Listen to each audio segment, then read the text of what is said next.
자,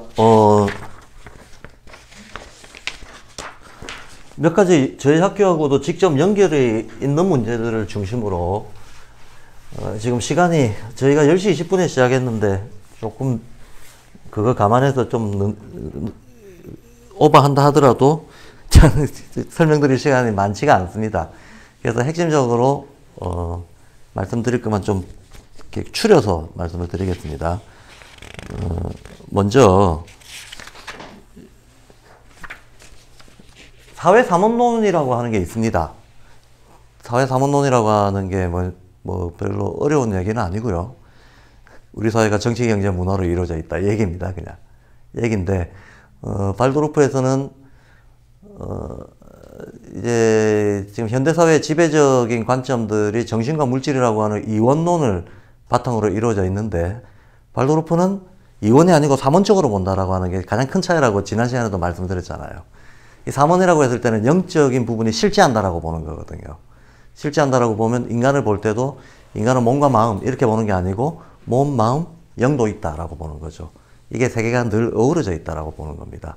그러면 인간이 삼원적이라면 그 인간이 만들어내는 사회의 관계도 인간 존재 확장이기 때문에 삼원적이라고 보는 거죠. 그러면 인간한테 몸, 혼, 영 이렇게 있으면 몸, 혼, 영이 만약에 인간을 구성하고 있는 기본 삼원적인 어떤 범주라면 이게 확장된 게 사회에도 삼원적으로 될 텐데 이게 확장된 것도 있고 이게 확장된 것도 있을 거란 말이지. 이게 확장된 것도 있고. 그럼 요게 확장된 게 경제적인 영역에 해당하는 거고 요게 확장된 게 정치적인 영역에 해당하는 거라고 봅니다. 요게 확장된 게 하나의 인간들의 집단 의식으로서의 문화라고 보는 겁니다. 예.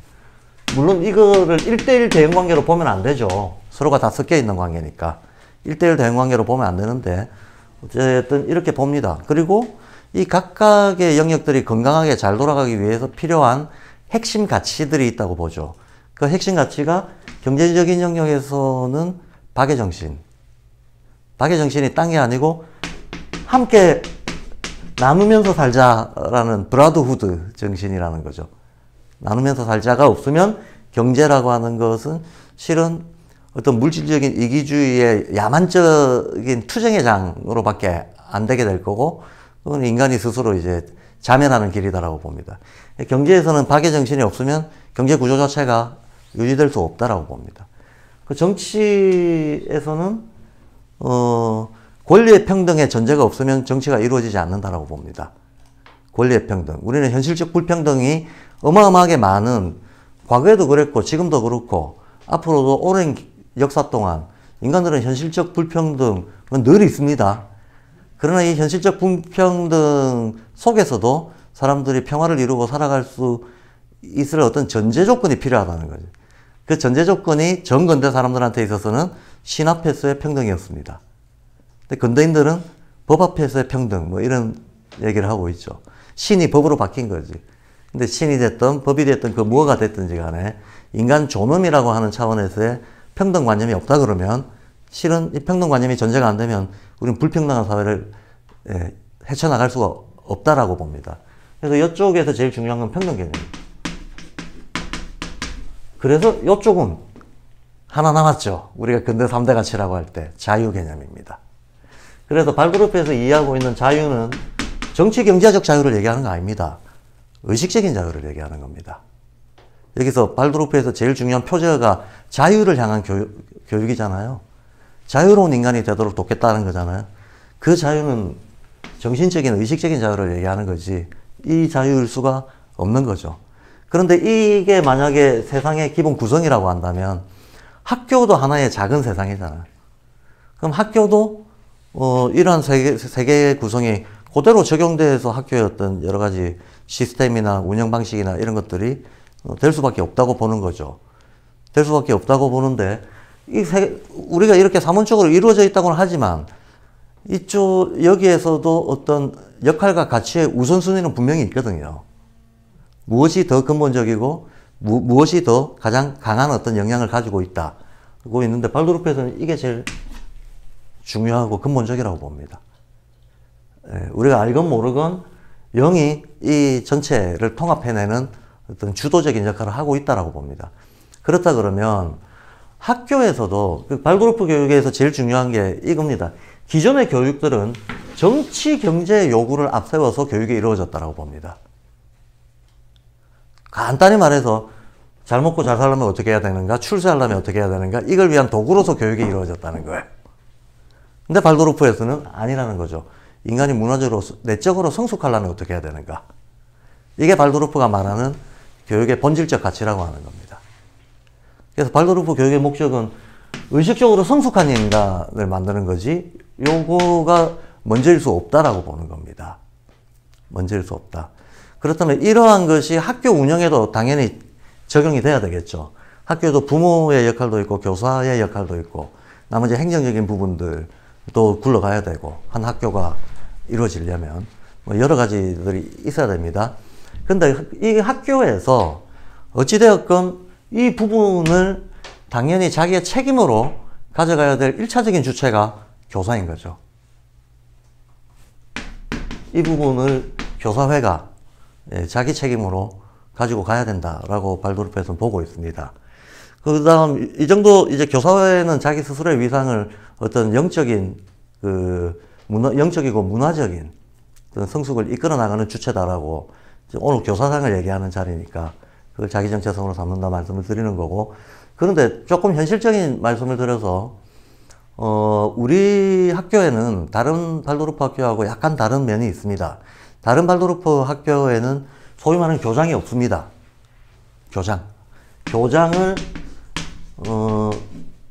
교장이라고 하는 이거를 슈타이너도 발도르프 학교를 얘기하면서 교사공화국이라고 하는 표현을 썼습니다. 발도르프 학교 운영은 어떻게 돼야 되는가? 교사의 공화국이 돼야 된다. 교사들이 어떤 자율적인 협의에 의해 가지고 학교를 운영해 나가야 된다라고 얘기를 했고, 이 얘기를 전 세계 발도르프 학교들이 어쨌든 따르려고 노력을 하고 있습니다. 노력을 하고 있는데, 그러면서 그때 당시에 1919년 당시에 슈타이너가 발도르프 학교는 따라서 어떤 관료 교장이 없어야 된다, 그런 얘기를 해요. 그런 얘기를 하다 보니까 지금도 전 세계적으로 발도르프 학교는 교장이 없어야 된다 라는 게 하나의 교시처럼 퍼져 있어요. 근데 이 대목에서 잘 이해해야 됩니다.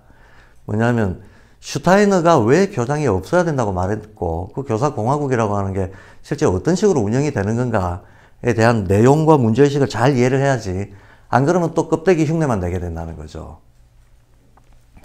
그때 당시에 1919년 당시에 독일, 그 20년대의 독일 상황은 1차 대전과 2차 대전 사이에 끼어 있었고, 전 유럽이 사회주의와 군국주의, 제국주의 이런 것들의 어떤 투쟁의 장으로 인류가 아주 어려움을 겪고 있던 시기였잖아요. 시기였고, 당시 독일에서는 말 그대로 뭐 파시즘을 비롯해가지고 온갖 전제주의적인 것들이 횡행하고 있었던 때였습니다. 그리고 유럽 사회가 공산주의 혁명의 물결을 계속 겪고 있는 중이었어요. 그러니까 그때 당시에 독일의 교육제도는 딱 국가 관료주의의 아주 엄격한 거의 병영 질서 같은 이런 교육이 이루어지고 있을 때였습니다. 그리고 그 교육의 영향이 사실은 아직까지도 오고 있죠. 아시다시피 군대하고 감옥하고 학교하고는 시스템이 거의 비슷하잖아요. 네. 군대, 감옥, 학교, 병원, 이거 시스템이 비슷하거든요, 다. 이어지고 있는데, 슈타이너가 우리는 교장제를 안 한다, 교장이 없어야 된다 라고 얘기를 한 거는 관료교장을 얘기하는 거예요. 그때 교장이라고는 전부 관료입니다. 국가 관료입니다. 국가 관료가 학교를 지배한다? 정치가 지배하는 거죠. 문화적인 리더, 정신적인 리더가 그 학교를 이끌어가는 게 아니고, 정치적인 요구사항이 학교를 관철하게 된다는 겁니다. 그런 의미의 교장제는 없어야 된다라고 얘기했던 거예요.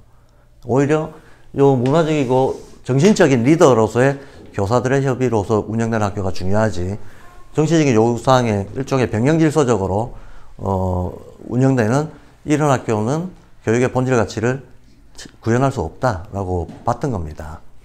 자, 그럼 중요한 거는, 근데 예컨대 이제 이런 관료교장 같은 경우에 가지고 있는 게 예산과 인사와 뭐 행정과 이런 거에 명령권을 가지고 있는 거잖아요.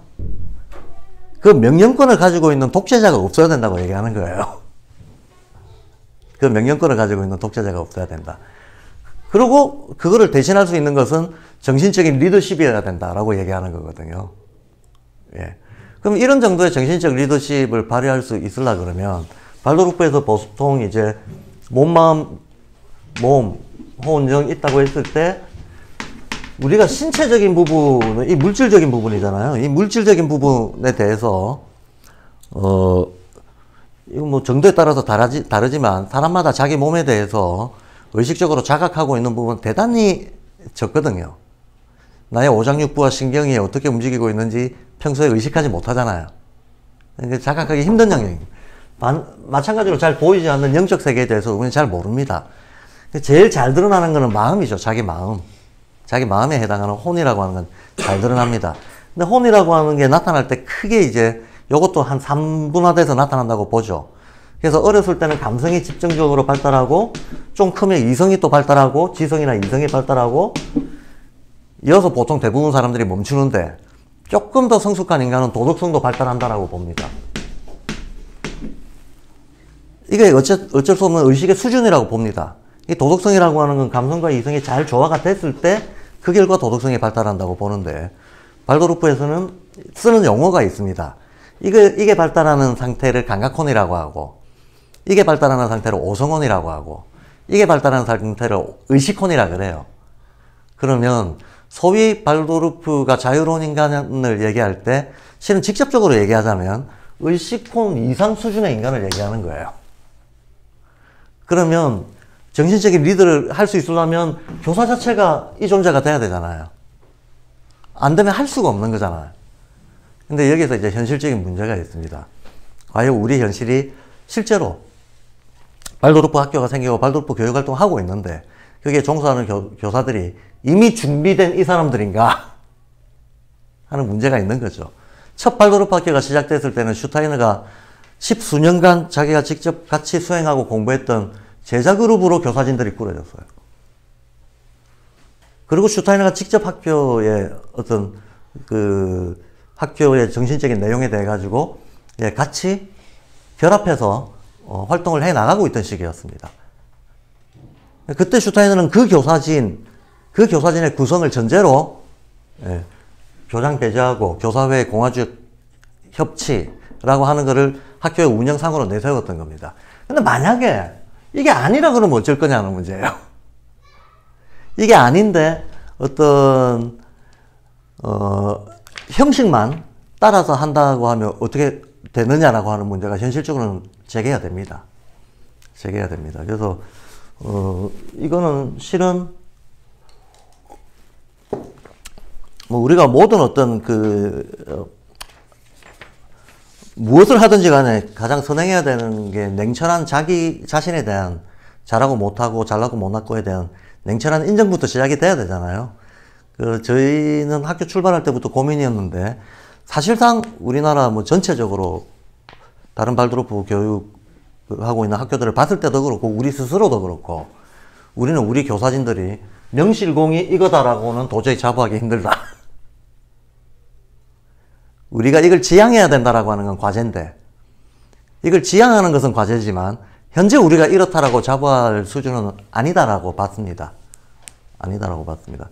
그러면 실제로 우리한테는 더 필요한 것은 어쨌든 뭔가 핵심적인 부분에서는 이거를 이렇게 추동해 나갈 수 있는 단위가 있어야 되고 그 단위는 마땅히 교사회가 돼야 되긴 하나 이 안에서도 뭐 전체적인 어떤 슈타이너가 초기에 슈투트가르트 학교를 세웠을 때 했던 그 상황이 아닌 상황에서 우리나라에서는 불가피하게 어떤 정신적인 리드 그룹 내지는 리드가 있는 것이 현실적으로 우리한테 꼭 필요하다라고 하는 초기 그 학교 출발 지점에서의 교사회 내에서의 합의가 있었습니다.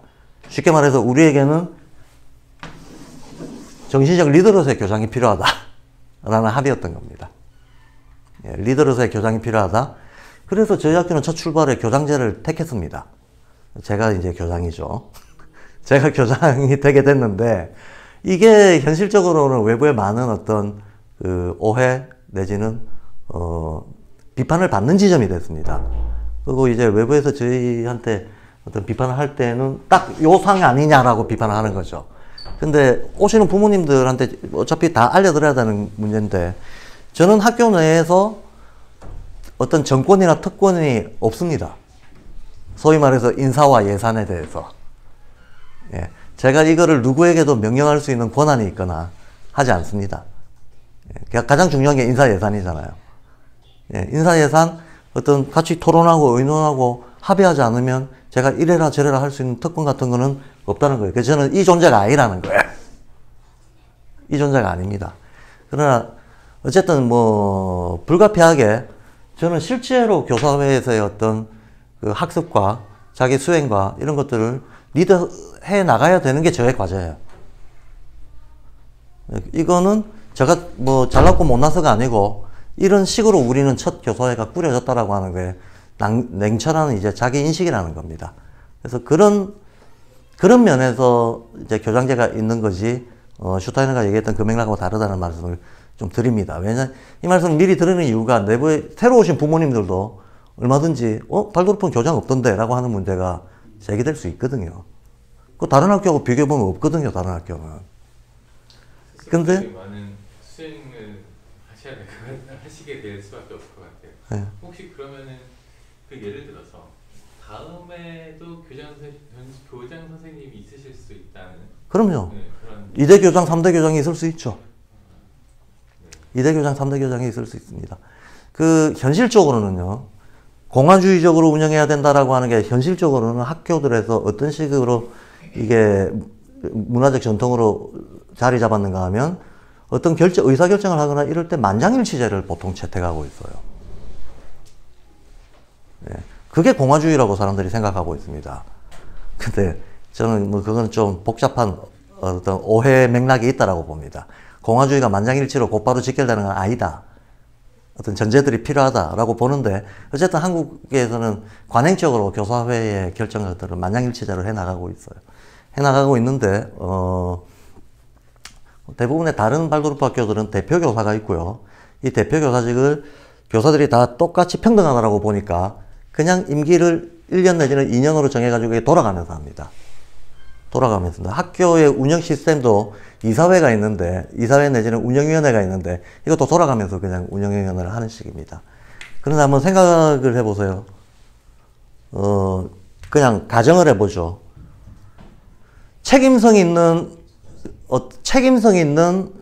주도해 나가는 어떤 주체가 1년 내지 2년에 한 번씩 다 갈린다. 정책과 성장의 연속성이 가능하겠나? 책임의 연속성이 가능하겠나? 라고 하는 문제가 있습니다. 네, 책임의 연속성이 가능하겠는가? 그거 했다가 앞에 이사진을 했던 거 뒤에 2기 이사진이 왔는데 처음부터 다시 해야 되고 3기 이사진 처음부터 다시 해야 되는 상황들이 계속 벌어질 수 있어요. 이 연속성들이 어떤 식으로든지 연결이 안 되면. 근데 그게 현실적으로 많은 학교들이 겪고 있는 현실적 어려움이에요. 현실적 어려움입니다. 많은 학교들이 대표교사 돌아가면서 하고 있습니다. 그러다 보니까 뭐 암묵적인 거는 있을 수 있겠지만 실질적으로는 그 교사회의 수행을 누가 이끌어가는가? 아무도 책임 주체 없어요.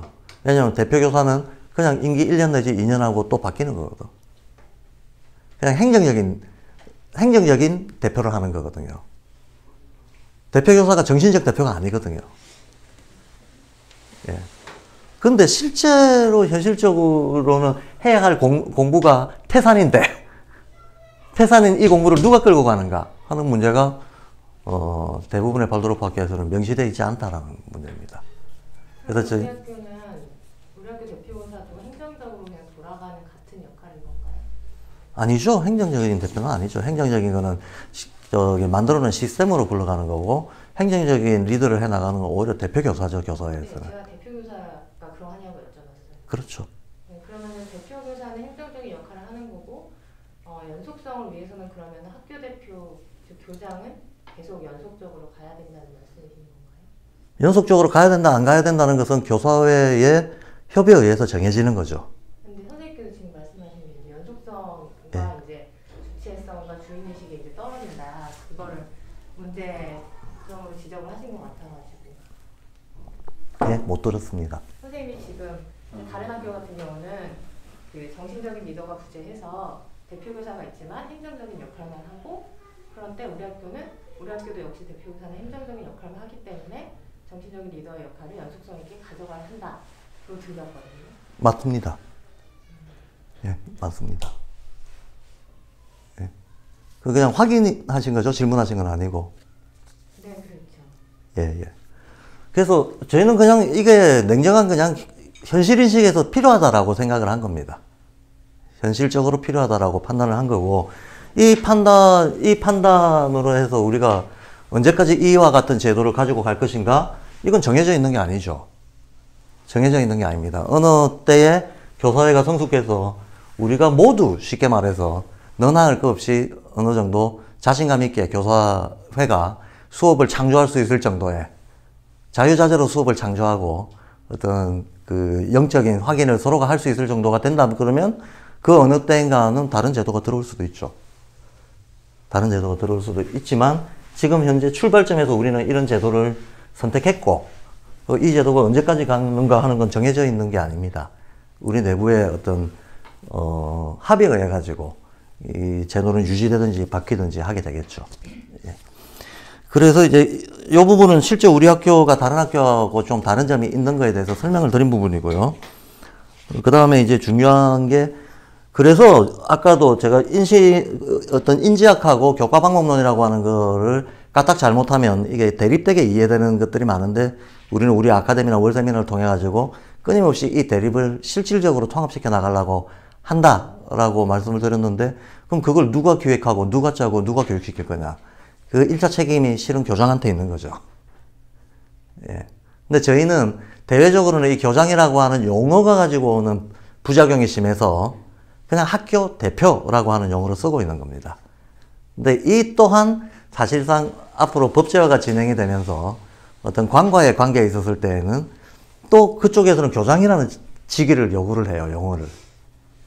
그러니 어쩔 수 없이 저희가 발도르프계 활동을 할 때는 대표라는 명칭을 쓰고, 그 외에 사회적인 어떤 관계의 관계에 있어서는 교장이라는 명칭을 쓰고, 이건 저희의 필요해 가지고 쓰는 거지, 뭐 의미가 다르거나 다른 정의, 다른 규정을 해야 되는 문제는 아니다. 그리고 우리 내부에서의 어떤 합의된 대표 내지는 교장의 역할이라고 하는 것은 좀 전에 설명드렸던 그런 정신적이고 수행적인 리더 역할로서 규정이 된 것이다 하는 거를 학교 소개상 필요해서 말씀을 드립니다. 그 다음에 교사가 발도르프 교사상에 대해서 이제 제일 중요한 거, 교사상을 우리가 이해한다는 것은 결국은 그 교사상을 바탕으로, 교사상이라고 하는 것은 아이들을 가르칠 때 간단하게 이런 거죠. 내가 아이들한테 어떤 인간이 되기를 바래. 어떤 인간이 되기를 바라는 거를 내가 체현하고 있지 않으면 아무 설득력이 없어지잖아요. 아주 간단히 말해서 정말 교사든 부모든 내가 아이한테 바라는 거가 있다면 그 바라는 거에 대한 모범이 돼줘야 된다는 문제인 거죠. 내가 애한테 어떤 상태를 바란다면 그 모범을 어쨌든 내가 보여주려고 애를 써야 된다라고 하는 문제가 있는 겁니다. 그러니까 지금 교사상 얘기하는 거는 실제로는 우리가 아이들한테 뭘 어떻게 가르칠 건가 하고 곧바로 직결되는 겁니다. 근데 슈타이너는 교육의 궁극적인 우리가 무엇을 가르쳐야 되는가에 대해서 그냥 딱 들으면 되게 엉뚱한 얘기를 해요. 우리가 아이들에게 자유로운 인간이 되도록 돕기 위해서 무엇을 가르쳐야 되는가? 궁극적으로 무엇을 가르쳐야 되는가? 해서 이 말을 합니다. 올바른 호흡을 가르쳐야 된다. 이렇게 얘기를 해요.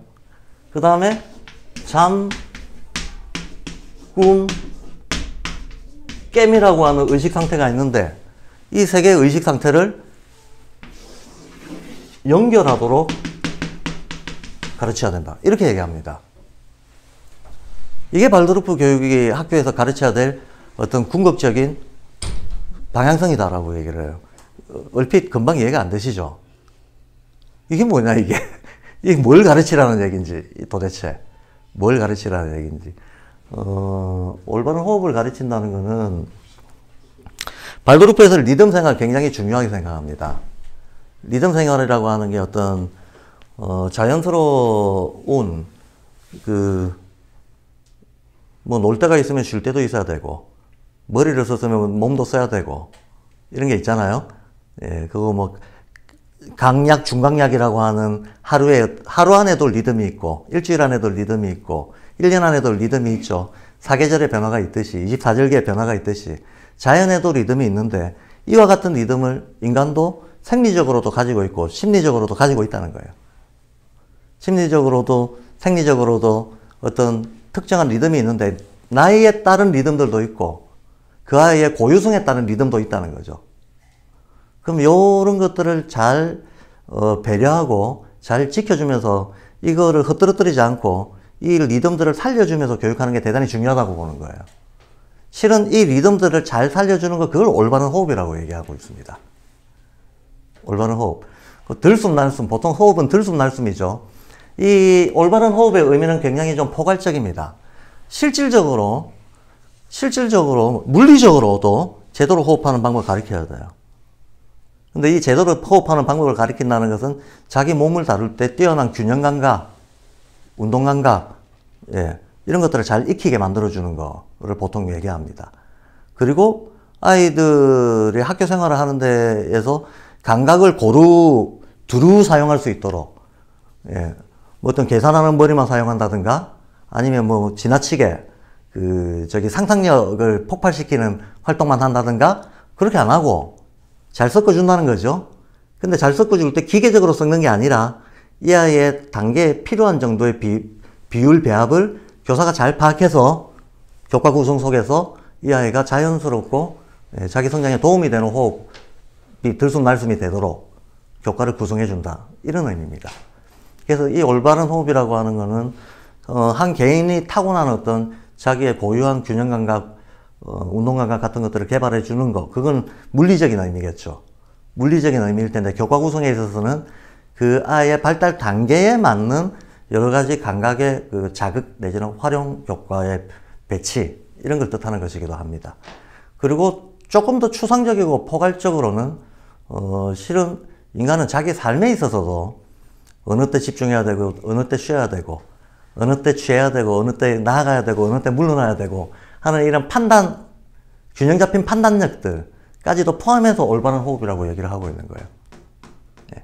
그래서 결국은 우리가 교육을 통해서 자기 삶에 대한 높은 이해를 가지고 그야말로 정신적인 고도의 판단을 할 수 있는 인간으로 성장시키고 싶은 거, 이게 가장 원론적인 상일 텐데 그걸 올바른 호흡이라고 표현을 하고 있다. 요거는 조금 더 구체적입니다. 장군겜. 장군겜이라고 하는 거는 우리가 어떤 대상에 대해서 지각을 못하고 있는 상태는 전부 잠이라고 봅니다. 그럼 지금 현재 우리는 깨어있지만 내 신경과 오정육부가 어떻게 움직이는지 모르잖아요. 모르는 걸 두고 우리가 우리 이 신체 내부에 대해서 잠들어 있다라고 표현을 하는 거예요. 무자각이다라는 거죠. 진짜 잔다는 게 아니고 지금 혈관 속에서 무슨 일이 일어나는지 무자각인 거죠, 우리가. 예. 그러니까 실은 근데 꿈꾼다라고 하는 거는 모호하게 인식하는 걸 얘기하는 겁니다. 약간 애매모호하게 인식하는 거, 어렴풋하게 인식하는 걸 얘기하는 겁니다. 깨어있다는 것은 명료하게 인식하는 걸 얘기하는 겁니다. 그럼 이 의식의 상태들이 사실 늘 공존하잖아요. 우리는 지금 깨어있지만 어떤 부분에 있어서는 한 부분은 잠들어 있어요. 우리한테 무의식적인 영역이 있다는 얘기죠. 무의식적인 영역도 있고 그 다음에 대부분의 경우 인간의 감정의 영역들은 다 좀 모호해요. 왔다 갔다 하고 애매모호하고 이런 상태의 감성적인 영역들이 있습니다. 그런가 하면 명료하게 깨어있는 부분도 분명히 공존합니다. 이것들이 항상 공존합니다. 공존하는데 이거를 연결할 줄 알게 해줘야 된다라고 얘기를 해요. 그럼 이걸 연결할 줄 알게 해줘야 된다라고 했을 때 아까 모몬형 얘기를 했는데 모몬형에다가 똑같은 삼원이잖아요. 모몬형, 정신이정문, 뭐 자유평등, 박애 이게 다 삼원적으로 쭉 같은 질서를 가지고 구성이 되어 있는데 거기다가 연결을 시킨다 그러면 우리가 제일 잠들어 있는 부분은 사실은 우리 몸에 대해서예요. 우리 몸에 대해서. 물리적이고 신체적인 부분에 대해서 제일 무자각입니다. 반면에 우리 혼에 대해서는 이게 감성적인 영역이거든요. 감성적인 영역은 어렴풋하고 모호한 방식으로 느낌으로 알고 있습니다. 그러면 몸원형에서 요 깨어있다라고 하는 건 명료한 사고를 하는 부분. 이 명료한 사고를 주도하는 쪽이 실은 영적이라고 하는 부분인 거죠. 세계에 대한 명료한 사고를 주도하는 의식 상태. 그거를 여기서 지금 깨미라고 얘기하는데 이 깨미라고 하는 상태는 실은 영적인 의식 수준 상태를 얘기하는 거다라고 봅니다. 그럼 이거를 연결해낼 수 있으려면 결국은 이걸 연결해낼 수 있으려면 결국은 또 이게 개발돼야 된다는 거잖아요. 예, 이 부분의 능력치가 잘 개발됐을 때, 예, 이 능력치가 하는 역할 자체가 다른 어떤 흩어져 보이는 대상들을 일관되게 연결해서 이해할 수 있는 통합적인 사고력을 띄우는 거거든요. 그럼 얘 자체가 통합적 사고력이라는 특성을 가지고 있으면 얘가 개발이 돼야만 얘를 이렇게 다 연결해낼 수 있게 된다는 얘기예요. 그러니까 비유적으로는 표현을 장군괭을 연결해 줘야 됩니다 라고 했지만 이거의 직접적인 의미는 아이의 영성을 깨워야 된다. 아이에게도 분명히 영성이 있다. 영성이 있고 그것이 어른이 가지는 식의 이런 사고 판단력하고는 다른 색깔이고 다른 상태지만 어떤 인간 존재도 다 가지고 있는 그 영적인 부분들에 자극을 주고 그게 그 능력치가 고양이 돼서 나중에 자기 스스로 자기 의식 내부에 이런 여러 상태들을 다 통합할 줄 알게끔 유도해 줘야 된다 라고 얘기를 합니다. 이게 발도르프 교육에서 궁극적으로 가르쳐야 될 지점이라고 슈타이너가 두 개를 실제로 딱 내세운 겁니다. 올바른 호흡과 장군괭의 연결. 그러면 올바른 호흡과 장군괭의 연결을 교사가 가르쳐야 된다면 예. 네, 제가 질문하려고 했는데 저 되게 좋은 얘기인 것 같아서 그러니까 지금 말씀하시면서 맥락인지 모르겠는데 이제 아이들이 이제 발달 단계들이 있고 그래서 그 단계에서도 이제 장군괭의 단계들이 있고 그럼 예를 들어 아이가 10세다 10세 아이가 예를 들어서 괭의 단계로 되게 그러니까 잘 크고 있다는 게 자기가 예를 들어서 10세 단계에서의 게임을 보여주고 있다라는 걸 거 아니에요, 예를 들어서. 그럼 그런 건 어떻게 보통 나타날까 싶은 생각이 들어요. 어떻게 나타나는가 하면 아이들의 발달 단계마다 가지고 있는 어떤 자기가 표현하는 능력치의 특성들이 있잖아요. 예를 들면 뭐 5살 배기 이전의 애들이다 그러면 이 아이들은 제일 얘들한테도 크게 나타나는 의식적인 특징이 직관력이 뛰어난 거거든요. 5살 이전의 애들은 직관력이 아주 뛰어납니다.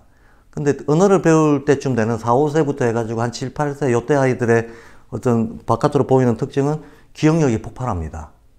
언어를 배우면서.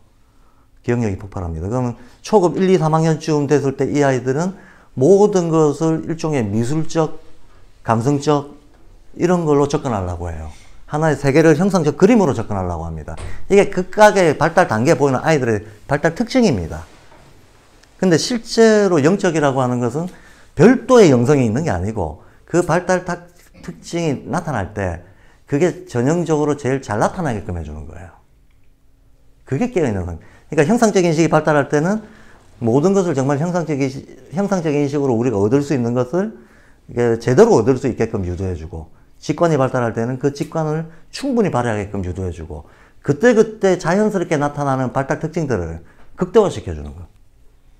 극대화시켜주면 어느 단계에 가서 이것들이 성인 상태에 우리가 흔히 깨달음이라고 이해하는 이쪽으로 모여들게 된다고 보는 겁니다. 자, 그래서 발도르프 교육은 이렇게 가르쳐야 된다라고 하는데 그럼 이렇게 가르쳐야 된다라고 이걸 가르쳐야 된다라고 하면 사실은 이게 바로 슈타이너가 교사들한테 요구했던 거죠. 교사들은 자기 스스로 자기 인생의 삶의 올바른 호흡과 장군괭의 연결을 해내고 있는 존재여야 된다는 거예요. 해내고 있는 존재라 해야 되고 왜 그러냐 하면 첫 번째 가르침은 의도하든 의도하지 않건 교사가 무엇을 가르치든지 간에 아이들이 배우는 방식은 어리면 어릴수록 모방이거든. 모방이거든요. 그러면 부모와 교사를 아이들은 모방 안에서 자라는데 뭘 모방하느냐? 특정한 말을 모방하느냐? 행동을 모방하느냐? 특정한 무엇을 모방하는 게 아니고 존재 그 자체를 빨아들이는, 존재 그 자체를 모방해버립니다. 이게 어떻게 들리실지 모르겠지만 내가 말로는 A를 말하면서 마음으로 B를 가지고 있으면 이걸 아이가 알까요? 모를까요? 다 배울 것 같아. 예? 두 가지 다 배울 것 같아. 아는 척. 그러니까 어쨌든 사실 우리가 애들을 막 뭐라고 야단을 칠 때 네가 누구 닮아서 이 모양이냐라는 이야기 절대 하면 안 되는 거죠. 네가 누굴 닮아서 이 모양이냐, 그건 정답이 정해져 있는 거예요. 거울 보면 됩니다. 거울 보면. 그러니까 모방합니다. 우리가 논리로 말로 무엇을 가르치더라도 아이들은 교사와 부모의 존재 전체를 모방한다. 이게 첫 번째 원칙입니다. 그러면 가르침이라고 하는 건 말을 하든 안 하든 교사가 자기가 어떤 인간인가, 자기 존재 상태가 어떤가 라고 하는 여기서부터 가르침과 배움이 시작되는 거거든요. 예. 여기서부터 가르침과 배움이 시작되는 거기 때문에 교사가 그런 진정성이 없으면 실제로는 이제 수업의 판서를 뭘 하든 말로 뭘 얘기를 하든 예. 그 진정성 자체가 전달이 되는 거기 때문에 발도르프가 생각하는 이런 교육은 그 진정성이 없으면 이루어지지 않는다는 얘기죠. 그래서 슈타이너는 뭐라고 말하는가 하면 이렇게 얘기를 합니다. 뭐 지금 찾으려니까 뭐한데, 교사가 무엇을 말하는가, 무엇을 행동하는가 보다 훨씬 더 중요한 게 교사가 그 자신이 어떤 존재인가 라고 하는 게 근본적으로 중요한 문제다라고. 그 어떤 존재, 자기가 지금 현재 실제로 어떤 존재인가 라고 하는 거를 돌아보지 않고 자기가 하고 있는 구체적 어떤 행위, 언행 이런 거에 초점 맞춰가지고 봐가지고는 교사로서의 상을 제대로 세울 수 없다라고 얘기를 하고 있습니다. 그래서 자, 그 다음에 또 좀 중요한 부분이요.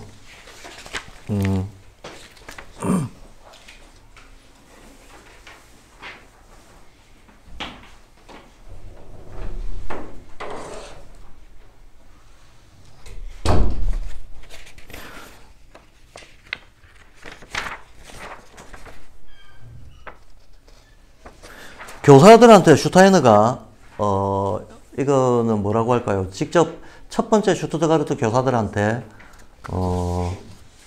요청을 했던 이게 전 세계 교사들이 이거는 진짜로 하나의 경구처럼 외우고 있는 건데 이렇게 요청합니다. 상상력으로 자신을 가득 채워라. 상상력으로 자신을 가득 채워라. 그 다음에 진실에 대한 용기를 가져라. 그리고 영적인 책임감을 예리하게 갖고 와라. 영적인 책임. 이렇게 세 가지를 교사들한테 요구합니다.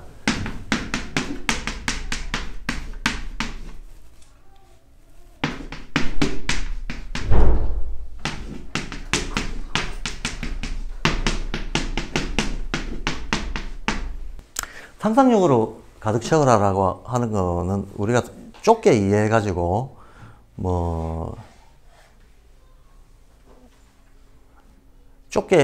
좁게 이해해서는 안 됩니다. 상상력이라고 하는 이 문제를.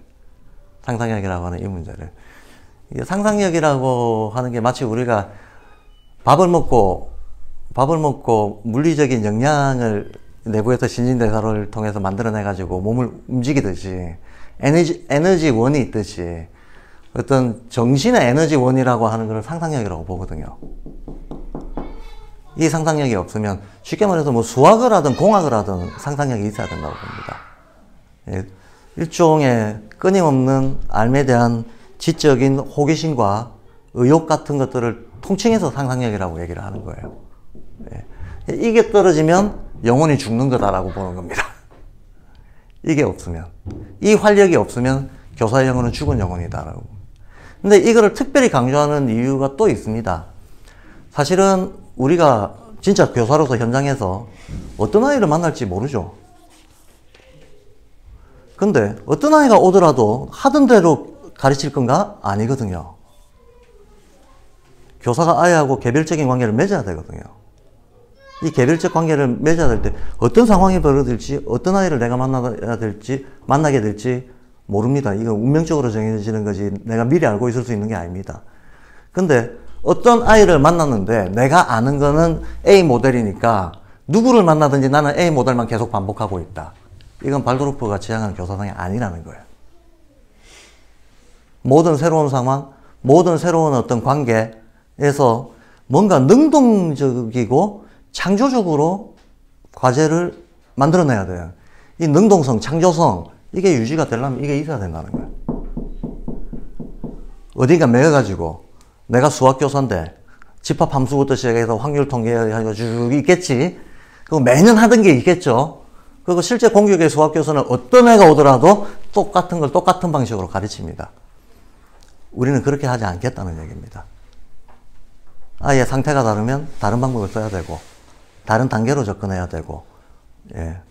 그러면 여러 아이가 있는데 어떻게 그게 가능합니까? 그걸 가능한 방법을 찾아내는 그것도 창조력이고 그것도 상상력이 없으면 못한다. 근데 슈타인은 그렇게 얘기하거든. 가령 발도르프 학교에서는 이런 방법을 씁니다. 아이들이 많은 경우, 아이들이 한 뭐 10명 이렇게 됐다 그러면 기질별로 자리를 따로 앉혀요. 우울직, 담질질, 다혈질 이런 식으로 기질을 파악을 해서 아, 얘 기질은 이거네. 기질별로 따로 앉힙니다. 그럼 똑같은 교과 수업을 진행을 하면서도 기질별 그룹들한테 다른 질문을 던져요. 다른 질문을 던짐으로써 그 기질이 잘 반응할 수 있는 질문을 던집니다. 그리고 순서도 우울질한테 질문을 한번 던졌으면 그 반대 성향을 가지고 있는 기질한테 똑같은 질문을 던지면 다른 답이 나올 거 아닙니까? 서로 비교하면서 보게끔 만들어줍니다. 이런 식으로 접근합니다. 그룹핑을 해서 접근할 수도 있죠. 근데 그룹핑이 아니고 완전히 개별화해서 접근해야 될 때도 있겠죠. 그런 식으로 접근을 하다 보면 일률적인 정량평가라고 하는 건 있을 수 없게 되는 거예요. 일률적인 정량평가는 불필요합니다. 우리가 적기교육이라고 보통 발도르프의 가장 큰 핵심을 적기교육이라고 하죠. 이 적기교육을 잘 이해해야 됩니다. 적기교육은 적당한 때 적당한 자극을 준다는 건데 적당한 때 적당한 자극을 준다는 것은 이 적당하다라고 하는 것이 애들마다 다를 수 있거든요. 발달의 속도가 다를 수 있거든요. 실제로 어떤 아이들을 보면 아이가 나이가 9살이야. 그런데 어떤 영역은 30살의 수준을 보여. 어떤 영역은 10살의 수준을 보여. 자기 안에서 갭 차이가 커요. 그럼 어떤 활동을 할 때 A 활동을 할 때는 얘는 30살짜리 애고 B 활동을 할 때는 얘는 10살짜리 애예요.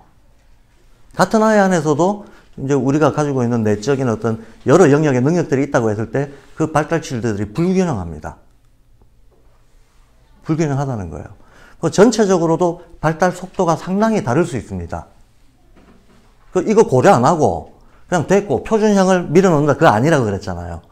그게 아니다 그랬을 때 적기교육에서 제일 중요한 게 뭐냐 하면 부모도 어렵고 교사도 어려운데 표준적인 시각으로 아이들을 강제하지 말고 그 아이의 속도를 준수해 줘야 된다는 거예요.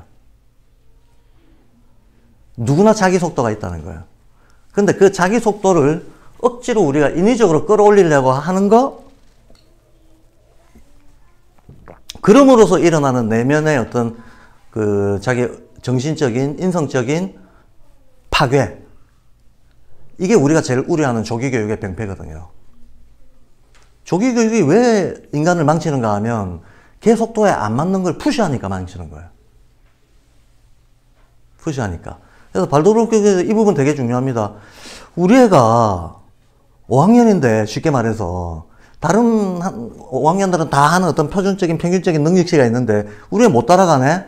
그러면 부모고 교사고 보충 수업해야 돼. 더 집어넣어야 돼. 이렇게 생각합니다. 근데 이렇게 생각하면 못 따라가는 그게 그 아이의 정상이라고. 정상적 속도 과정이라고. 예. 특정 표준 기준을 놓고 평가적으로 보지 말고 그것이 그 아이의 바깥의 평가하고는 달리 그 아이 자체의 정상성, 자연스러움, 그 아이의 자연스러움으로 나타나는 거다라고 하는 거를 그냥 그렇게 여기자가 아니고 그렇게 판단하고 파악하고 이해할 수 있는 게 되게 중요하다는 거예요. 그럼 우리는 물론 태도가 나빠서 불성실해서 뭐를 못할 수도 있어요. 그런 부분들은 자꾸 어떤 유도를 해줘야 되겠지. 유도를 해줘야 되겠지만 얘 입장에서는 정상적 지금 발전을 하고 있는 건데 다른 거하고 비교적으로 늦거나 빠르다고 해서 이거를 빠르다고 잡아 당기거나 늦다고 끌어올리거나 하는 거는 적기 교육이 아니라는 거예요. 근데 이 기다리는 문제, 이 기다림의 문제를 진짜 잘 못해요, 사람들이. 오히려 왜 우리가 그런 얘기 하잖아. 애 때는 놀이가 학습이다. 실제로 뇌과학에서 증명이 되잖아요. 애들이 그 인식과 관련된 신경 부분들이 발달하는 게 언제 가장 활성화가 되는가 보면 놀 때 활성화가 돼요. 학습할 때가 아니고. 같이 집단놀이 할 때 제일 활성화된다. 라고 하는 건 지금 이미 이제 과학적으로 말하자면 증명이 된 사실입니다. 그러니까 이제는 놀이가 학습이다. 이게 어느 정도 사람들이 이해하기 시작했어요. 예. 근데 우리는 학습은 딱 앉아가지고 펜대 잡고 종이에다가 뭘 써야지 학습인 줄 알지만 사실은 애들은 놀이 속에서 더 많은 걸 배운다는 거거든요. 예전에는 못 받아들였던 이런 관념들을 이제는 우리가 받아들일 수 있는 때가 됐다는 거예요. 마찬가지로 놀이가 학습이다도 과거의 선입관을 바꾸는 거듯이 실제로는 기다려주는 게 걔한테서는 가장 적절하고 빠른 길이다라고 하는 것도 받아들여야 돼요. 예. 우리가 사실은 모든 자연의 존재들은 자기의 성장 패턴을 타고나잖아요. 그 타고나는 게 성향기질이잖아요. 성향기질, 체질 이런 거잖아요. 그럼 그것이 자연스럽게 올라가는 과정을 교사는 도와주는 역할을 하는 거지 이걸 인위적 조작하는 역할을 하는 게 아니라는 거예요. 그래서 어려운 게 이겁니다. 한편으로 교사는 그러면 늦는데 계속 방치할 거냐 이 문제가 있죠. 아니죠. 한편으로 교사는 보편적이고 일반적인 자극을 계속 던져줘야 됩니다. 그러면 애가 반응을 하겠죠. 이 반응이 느린 애도 있고 빠른 애도 있고 반응 자체가 다양할 겁니다. 속도도 다양하지만 반응에 대해서 어떤 반응 형태도 다양할 거고 강도나 이런 것들이 다 다양할 거란 말이죠. 다양할 텐데 반응을 하면 반응을 한 그 지점에서 그 반응의 특색을 살려주면서 한 발 더 나갈 수 있는 거를 가이드 해주는 거. 이게 교사가 하는 일이죠. 근데 내가 자극을 던졌는데 반응을 안 해. 할 수 없죠, 뭐. 그럼 반응 안 하면 어떻게 할 거냐? 일단 보편적이고 일반적인 거는 지치지 않고 계속 던져주는 거죠. 지치지 않고 계속 던져줍니다. 근데 반응을 안 해. 그건 걔의 속동인 거예요. 근데 여기서 이제 중요한 게 반응을 안 한다고 해서 내가 원하는 반응을 끌어내기 위해서 인위적인 뭐가 들어간다? 그 순간 망친다.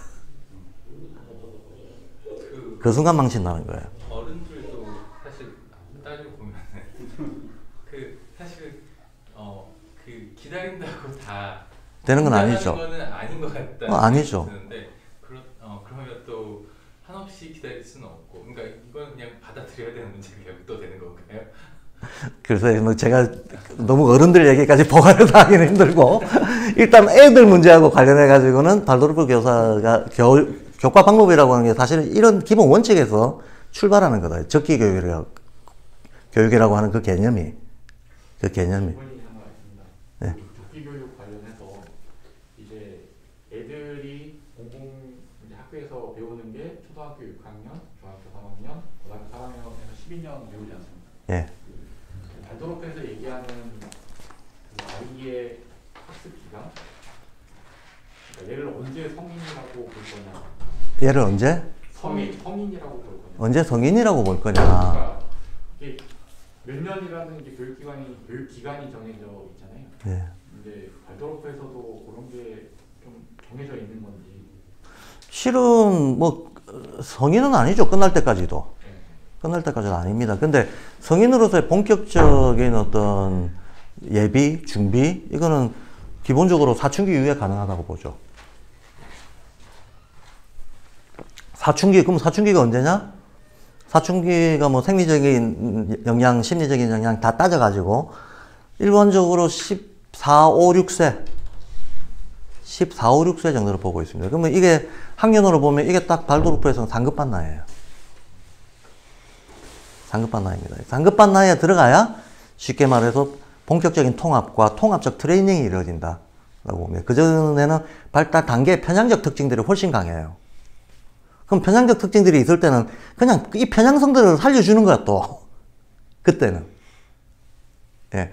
편향인 줄 알죠? 알지만 그때는 그거 살려주는 게 빨리 가는 길이다라는 거야. 그리고 어떤 애가 영어는 잘하는데 수학은 못해. 그게 계속도라니까 수학을 보충 수업 하지 말라는 거예요.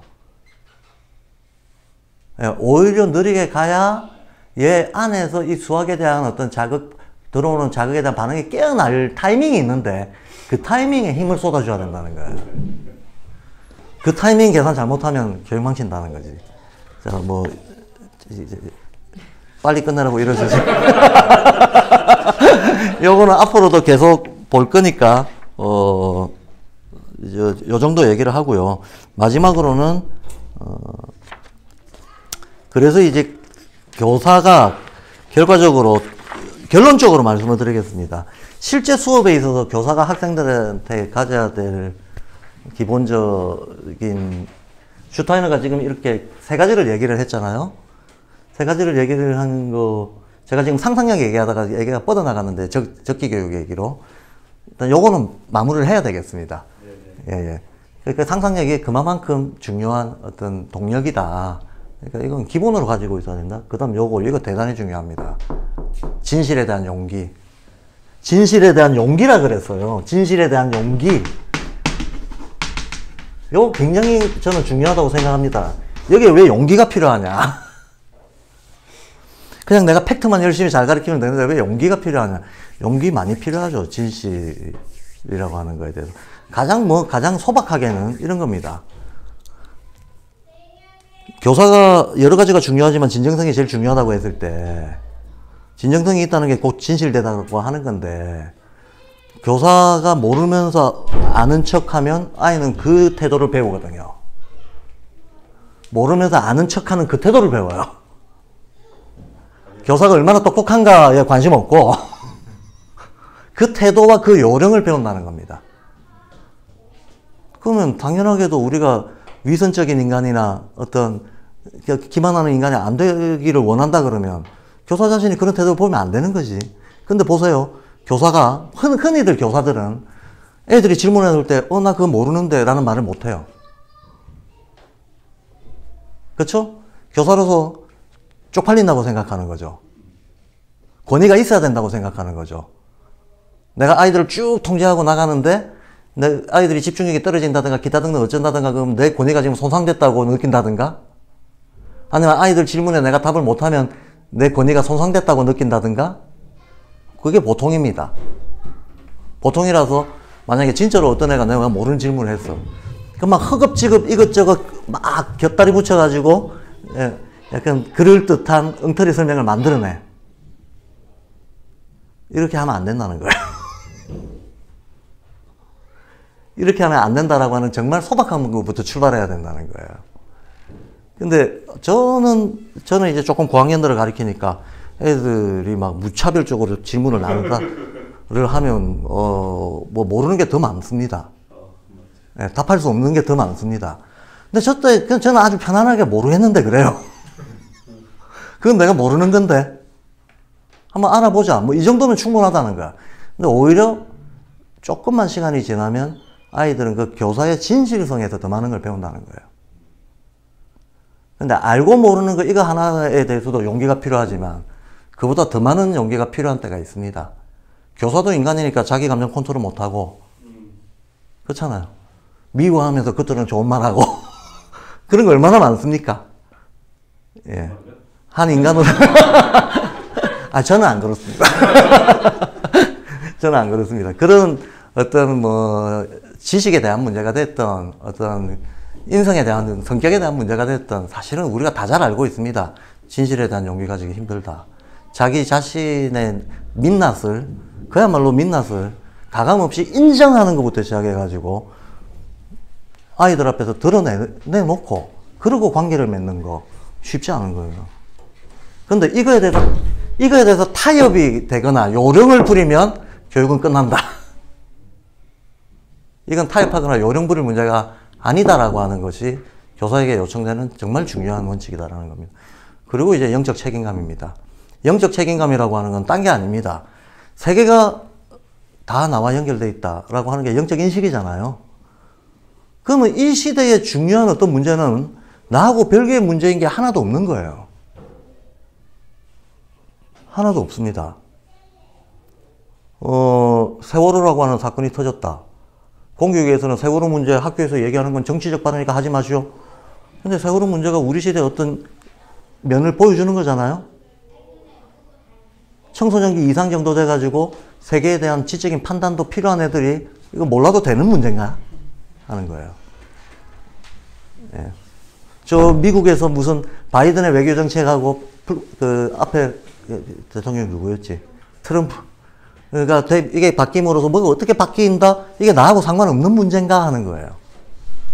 나하고 상관없는 문제인가?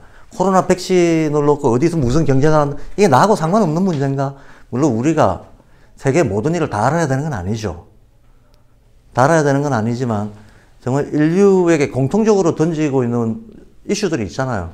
환경 문제, 인권 문제, 예, 그 다음에 뭐 여러 가지 정치 경제적인 문제. 그게 과연 상관이 없나? 다 상관이 있죠. 다 상관이 있다라고 하는, 그리고 다 연결해서 통합적으로 이해할 수 있다라고 하는, 근데 여기서 왜 책임 문제가 들어갈까? 사실은 이건 어떻게 생각하실지 모르겠지만 내 주변의 관계가 어지러운 건 내 책임이죠. 세계가 어지러운 것도 실은 만약에 사람이 어떤 영적 의식이 올라간다면 세상에 일어나는 모든 일에 대해 가지고 어느 부분이 내 책임이다 라고 하는 이거를 가지지 않을 수가 없습니다. 아이와의 관계에서 뭐가 발생하는 모든 문제는 교사는 이건 나의 영적 책임이다 라고 하는 의식을 가져야 된다는 거예요. 예.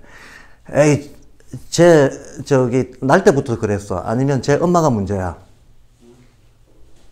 제가 옛날에 무슨 경험 때문에 트라우마가 있어서 문제야. 그게 있었다 하더라도 지금은 나와의 관계예요. 지금은 나와의 관계고 나는 이 나와의 관계 속에서 얘 전체 존재에 대한 영적인 책임을 가진다라고 하는 이 자세가 없으면 발도르프 교수 못한다는 얘기입니다. 예. 그래서 뭐 사실 제가 좀 덧붙이고 싶은 말씀도 있지만 오늘 시간은 끝났고 앞으로 학교 다니면서 또 대화 나눌 수 있는 시간을 갖도록 하겠습니다. 네, 고맙습니다.